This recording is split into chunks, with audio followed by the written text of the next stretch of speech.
నమస్తే రమగారు. నమస్తే జయ. రమగారు, సాధారణంగా మనం ఇంట్లో నిత్యం దీపారాధన చేస్తూ ఉంటాం. కొంతమంది ఉదయం చేస్తారు, కొంతమంది సాయంత్రం చేస్తారు, మరి కొంతమంది పొద్దున్న సాయంత్రం 2 పూట్ల కూడా చేస్తూ ఉంటారు కదా. ఇలా చేసేటప్పుడు తలస్నానం అనేది ఎంతవరకు అవసరం? సాధారణంగా దేవుడి దగ్గరికి వెళ్ళేటప్పుడు కానీ, లేకుంటే దేవాలయం దగ్గరికి వెళ్ళేటప్పుడు కానీ ఖచ్చితంగా తలస్నానం చేయాలని అనుకుంటాం మనం. కానీ నిత్య దీపారాధన చేసేవారు ఖచ్చితంగా తలస్నానం అనేది చేయాల్సిందేనా? మీరు అసలు ఎలా ఫాలో అవుతారు?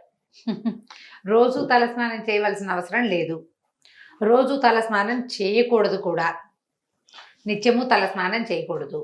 నిత్య దీపారాధన అంటే ఇప్పుడు మాలాగా ఇళ్లలో మాకు అది క్యాజువల్ పని, రెగ్యులర్గా చేయవలసిన విధి. పడుకోవటం లేవటం లాగా దీపారాధన చేయడం అనేది అంత అత్యంత సహజమైన క్రియ. అలా కాకుండా ఇళ్లల్లో లేవు. పెద్దగా మీ పెద్దవాళ్ళు ముందు తరాల్లో ఎవరు చేయలేదు. ఇప్పుడు ఈ తరంలో మనకు అలవాటు, మనకు నచ్చింది, దీపం ఉంటే బాగుంది అనిపిస్తుంది. అది చాలా మంచిదని మనం మిగిలిన పెద్దవారి దగ్గర వింటుంటారు, చేసుకోవాలనుకుంటారు.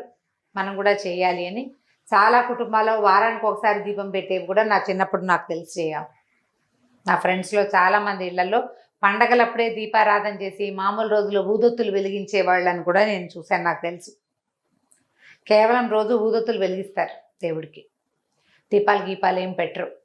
దేవుడు గూడు దిగుడు ఓ పక్కన ఉంటుంది అంతే.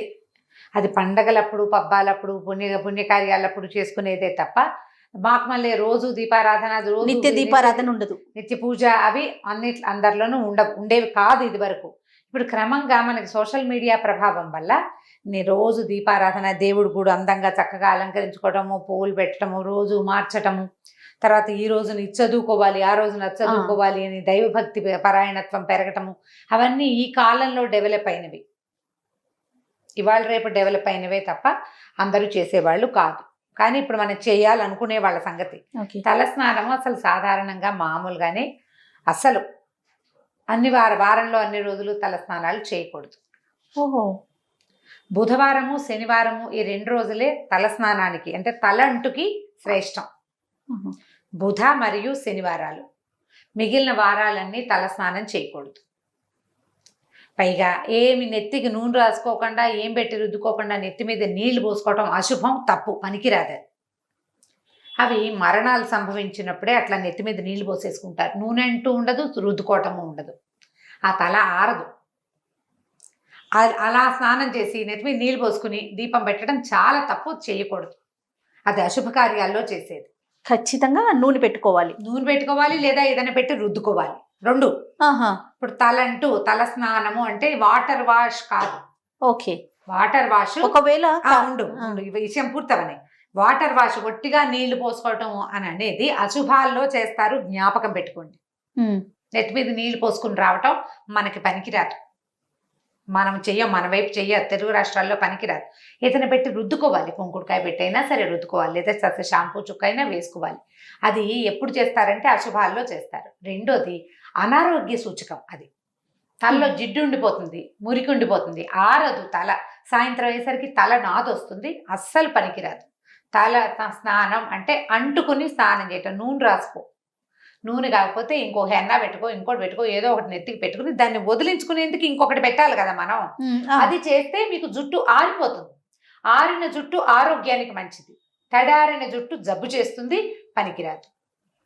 ఇప్పుడు ఈ తలంటి పోసుకోవడానికి మరి మనకి ఇదివరకు స్కూళ్ళకి వెళ్ళే పిల్లలంతా ఇప్పుడు కూడా ఆదివారాలే సెలవులు ఉంటే ఆదివారం పొద్దున బాగా చక్కగా నూనె రాసి తలంటి పోసుకుంటాం, వీలు కదా.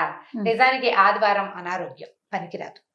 మనకి ఇదే వీలు. ఇప్పుడు ఏం చేస్తాం అంటే మిగిలిన వారాల్లో స్నానాలు చేయడానికి ఒక అమెండ్మెంట్స్ ఉంటాయి ప్రతిదానికి. సోమవారం నాడు చేస్తే నూనెలో ఇది వేసుకోండి, మంగళవారం రాయాల్సి వస్తే ఇది వేసుకోండి అని. మంగళవారం మంచిది కాదు, సోమవారం మంచిది కాదు, గురువారం మంచిది కాదు, ఆదివారాలు కూడా మంచివి కాదు. వారంలో 2 ముఖ్యమైన వారాలు, బుధవారము మరియు శనివారము.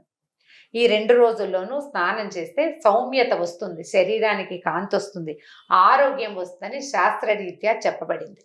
శనివారం నాడు నువ్వుల నూనె నెత్తికి ఒంటికి అద్దుకుని పిల్లలు కూడా చక్కగా రాసి ఆ నూనెని వదిలిస్తే గ్రహపీడలు కూడా తొలుగుతాయి. శనివార స్నానం ద బెస్ట్ శ్రేష్ఠ స్నానంగా చెప్పబడుతుంది. స్త్రీలకైనా పురుషులకైనా ఎవరికైనా పిల్లలకు కూడాను. అయితే ఇప్పుడు మనం పూజ స్నానం గురించి మెయిన్ మన మోటో, మన క్వశ్చన్ అది. ఇప్పుడు నిత్యము పూజ చేసుకునే వాళ్ళకి అసలు తల స్నానం అక్కర్లా. మీరు ఈ వారాల్లో ఏ 2 రోజు చేయదలుచుకున్నారో ఆ రోజు స్నానం చేయటం, రోజు స్నానం చేసి దీపారాధన చేసుకోవచ్చు. ఈ పుణ్య స్త్రీల కంటే ఎవరైతే వివాహితలు ఉంటారో వీళ్ళు ఒక చిటికెడు పసుపు రాసుకుని స్నానం చేస్తే, నేను ముందు రోజు రాత్రి భర్తలతోటి ఉన్నామని, బయటికి వెళ్ళామని, ఎక్కడికో వెళ్ళొచ్చామని, మర్నాడు స్నానం చేయాల్సి వస్తుందని ఆ శంక పడని అవసరం లేదమ్మా.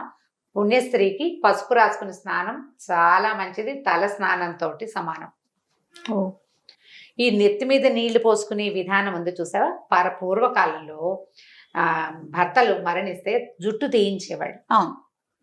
వాళ్ళు రోజు నెత్తి మీద నీళ్లు పోసుకోవాలి అని. అది కూడా ఏమిటంటే మడిగట్టుకోవటం కోసం, దేవతార్చనకి తలస్నానం చేయకపోతే పనికి రాదని వాళ్ళని చేయమని వాళ్ళు.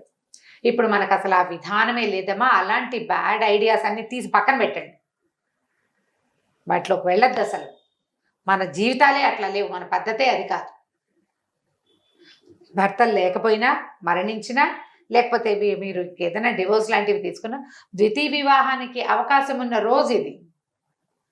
ఎందుకు పూర్వకాలపు ఆలోచనల్లోకి వెళ్ళాలి మనం? మరి వారాల్లో స్నానం చేయకూడదని పూర్వకాలం ఆలోచన కాదా మీది? నీ నెక్స్ట్ క్వశ్చన్ అదే, నీ మొహంలో అదే ప్రశ్న కనిపిస్తుంది. నేను చెప్తాను చూడండి. ఇప్పుడు నెల మొదట్లో ఆదివారం మొదలైంది, వారాలు రోజు మారేసరికి సూర్యగమనం మారుతుంది. మనకి సండే, మండే, ట్యూస్డే ఇంగ్లీష్లో చదువుకుంటాం.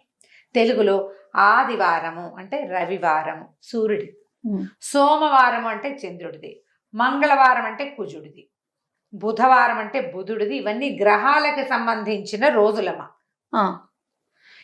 ఈ రోజుల్లో సూర్య గమనం మారుతుంది కాబట్టి చంద్ర గమనం మారుతుంది. చుక్కలు పెరుగుతాయి, తగ్గుతాయి, చంద్రుడి కళలు పెరుగుతాయి, తగ్గుతాయి. మనం చూడండి, ఆది సోమవారాలకు 2 వారాలు గడవంగానే అమావాస్య వస్తుంది. అమావాస్య రాగానే చంద్రుడు ఉండడు, సముద్రంలో అల్లలు పోటెత్తుతాయి. పౌర్ణమి రాగానే చంద్రుడు ఇంత వాడైపోతాడు, మళ్ళీ అల్లలు పెరుగుతాయి. ఇప్పుడు సూర్యచంద్రుల గమనంతో మనకి ప్రకృతి స్పందిస్తోంది, మనకు తెలుసు కదా. అవును, మనం కూడా ప్రకృతిలో భాగాలం కదా, అవునా? అవును. మన శరీరం పాంచభౌతికమైనది, 5 ఎలిమెంట్స్ తోటి నిర్మింపబడింది కదా మానవ శరీరం. నువ్వు ఒప్పుకున్నా ఒప్పుకోపోయినా ఖచ్చితంగా ఒప్పుకోవాల్సిందే కదా. అవన్నీ స్పందిస్తాయి. అందుకని ఈ వారాలకి అనుగుణంగా స్నానాలు చేయండి అని చెప్తారు.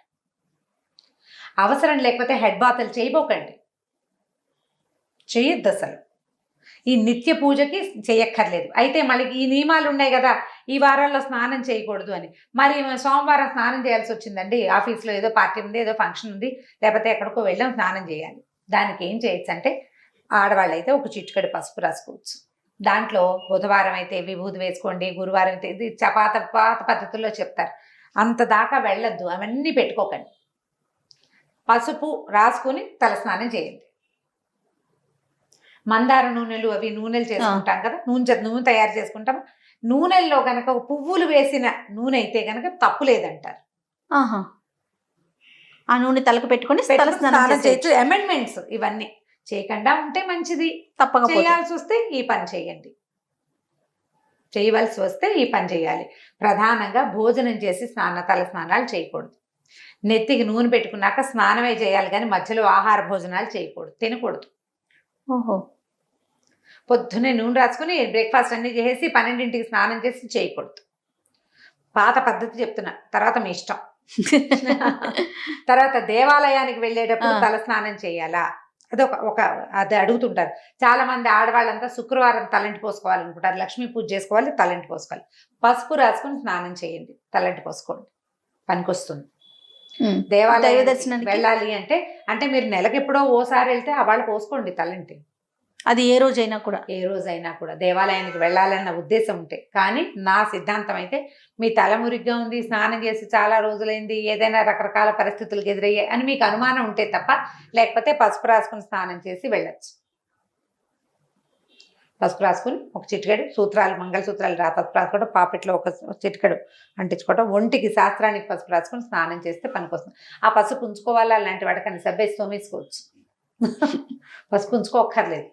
కానీ పసుపు రాసుకుని స్నానం చేసి దేవాలయానికి వెళ్ళొచ్చు. ఈ నియమాలు ఏవి ఈ వారాల్లో చేయకూడదు అనేవి క్షేత్రాలకు వెళ్ళినప్పుడు కానీ, ఉమ్, పండగల్లో పర్వదినాల్లో కానీ, పుట్టినరోజులకు కానీ వర్తించవు. మన పుట్టినరోజు ఆదివారం నాడు వచ్చింది, ఆ, పుట్టినరోజుకి తలంటి స్నానం చేసేసేయచ్చు, తప్పలేదు. ఓకే. అప్పుడు మనం ఇప్పుడు పాటించాల్సింది తీర్థానికి వెళ్ళాం, ఏ తిరుపతి వెళ్ళాం, ప్రయాణం అంతా దుమ్ము కొట్టుకుని ఉన్నాం ట్రైన్లో, స్నానం చేసి దేవతా దర్శనానికి వెళ్ళాలి స్వామివారికి అనుకుంటాం, అప్పుడు స్నానం చేయొచ్చు. ఉమ్. పుణ్యక్షేత్రాల్లో స్నానాలు, తలంటి పోసుకోవటాలు దానికి వార నియమం ఉండదు. క్షేత్రాన్ని బట్టి మనం అక్కడికి వెళ్తే అక్కడ మనం క్షేత్రం తాలూకు పవర్లోకి వెళ్ళిపోతాం. సూర్యచంద్రాదులు మన ఏం చేయలేరు. అందుకని ఇది పనికొస్తుంది. ఇలా ఆలోచన పెట్టుకుంటే నిత్యము తల స్నానం చేయవలసిన అవసరం లేదు. వారానికి ఈ 2 రోజులు పెట్టుకుని స్నానం చేయొచ్చు. మీకు అనుమానము శంక ఉంటే ఎవరైనా సరే, పెళ్ళైన ఆడపిల్లలందరూ, ఆడవాళ్ళంతా కూడా పొద్దున్నే బాత్రూంలో పసుపు ఉంచుకోవటం, ఒక చిటికెడు పసుపు ఒక మగ్గు నీళ్ళల్లో వేసి ఒంటి మీద పోసుకోండి. అనుమానం లేకుండా, శంక లేకుండా, ఏదైనా తప్పు చేస్తున్నామేమన్న భావన లేకుండా ఉంటుంది. పసుపు ఎలాగో యాంటీబయాటిక్, మనకి స్కిన్కి చాలా అవసరమైంది, ముఖ్యమైనది. ఆ శంక లేకుండా పోతుంది. ఏమీ తప్పు లేదు, శుభ్రంగా చేయొచ్చు. అంతే. నమస్తే. నమస్తే చే. ఈ వీడియో కనుక మీకు నచ్చినట్లయితే లైక్ చేయండి, షేర్ చేయండి. మరిన్ని ఇంట్రెస్టింగ్ వీడియోస్ కోసం మా ఛానల్ని సబ్స్క్రైబ్ చేసుకోండి.